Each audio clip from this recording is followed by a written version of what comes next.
Hello neighbors, this is Jason Gadd, Mayor of the City of Hopkins, and today is Friday, September 18th, and I'm just out strolling the community on this ended up being a beautiful sunny day, even though the temperature's gone down a little bit. But hopefully you're getting out and enjoying what our city has to offer. Just a couple of quick updates. Just a reminder that early voting is available now, either in person at City Hall during regular business hours or by mail-in vote. I encourage you to participate in the election and make your voice heard. I also want to give a huge shout out to our Hopkins Fire Department. Because of them and their innovative approach to bringing the Sound Off educational program to Minnesota, actually one of only 3 cities in Minnesota to have it this year, helping second and third graders understand the importance of fire alarms and actually installing some. So that is a huge program that was recognized by the League of Minnesota Cities, and having Hopkins as a City of Excellence award winner this year. Just truly outstanding, and thank you for your innovative work on that. So residents, you have an amazing staff, an amazing fire department that focuses on what is best for our community.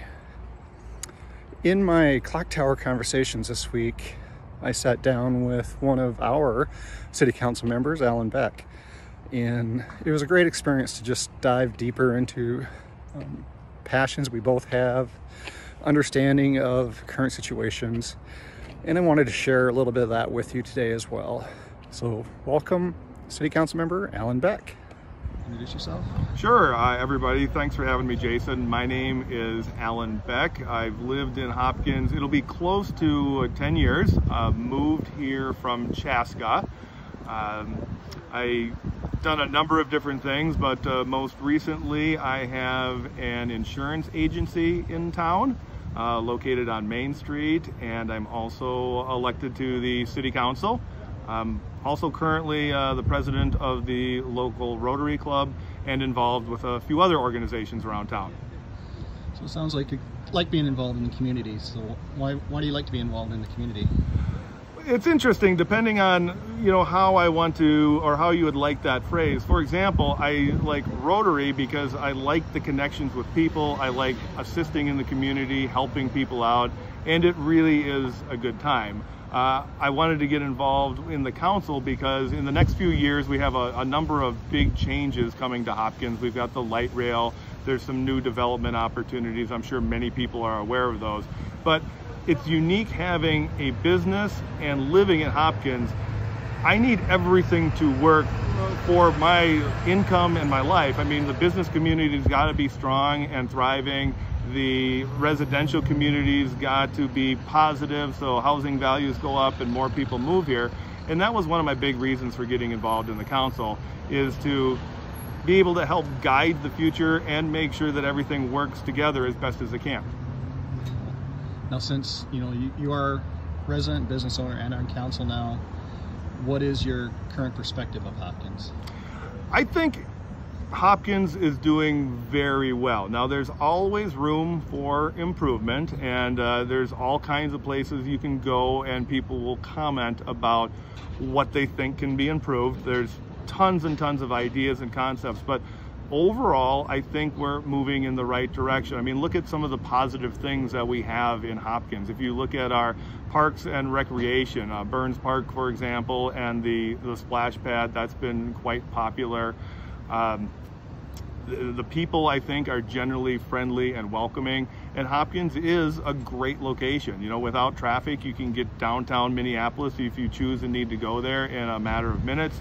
If you're going to leave town to go up north or out west or down south, in just a few turns, you're on a major expressway to go places, and you're centrally located for a business community.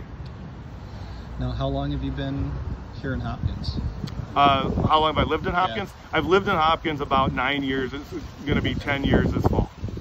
So when you moved here to Hopkins, or even now, has anything surprised you about Hopkins versus other cities?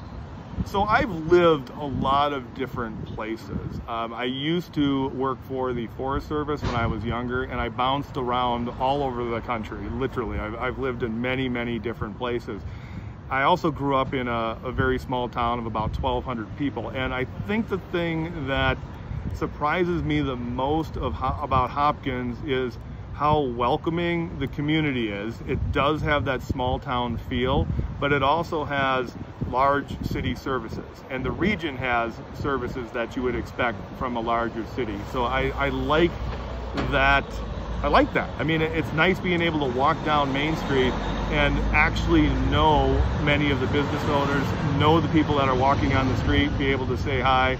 But meanwhile, if I need to get a unique item, I can go somewhere and find that. And then if there was one thing that you could do that you knew would not fail, what would it be? One thing that I could do that I know would not fail in Hopkins, this is probably going to be a little bit of a unique answer. I think where everything is right now, it would be great if people were just a tiny, tiny bit nicer to one another. If I could encourage people, just maybe just change it 5 or 10%. Just be a little bit nicer to people, be slightly more patient. A lot of people are doing the best they can, and everybody's going through their own situations. And if we can all remember just to be slightly more patient and slightly more tolerant, I think that would be a big help to the community and lots of other people. Nice. Appreciate that. Yeah. Hey, thanks again, Alan, for joining me at the Clock Tower. You have such an innovative idea and brain that it brings such a unique talent to the City Council, and I appreciate that. I encourage you to reach out to all of us, myself and all the City Council members, if you have any questions whatsoever. That's why we're here. And so I wanted to end this with just letting you know that I want you to take care of yourself, not only physically, but mentally. Stress can be impactful and debilitating at times, but know that you're not alone, and that it is actually a strength to reach out for help if you are feeling that. So don't be afraid to reach out and ask. With that, stay well. I will see you in the community, and have a great day.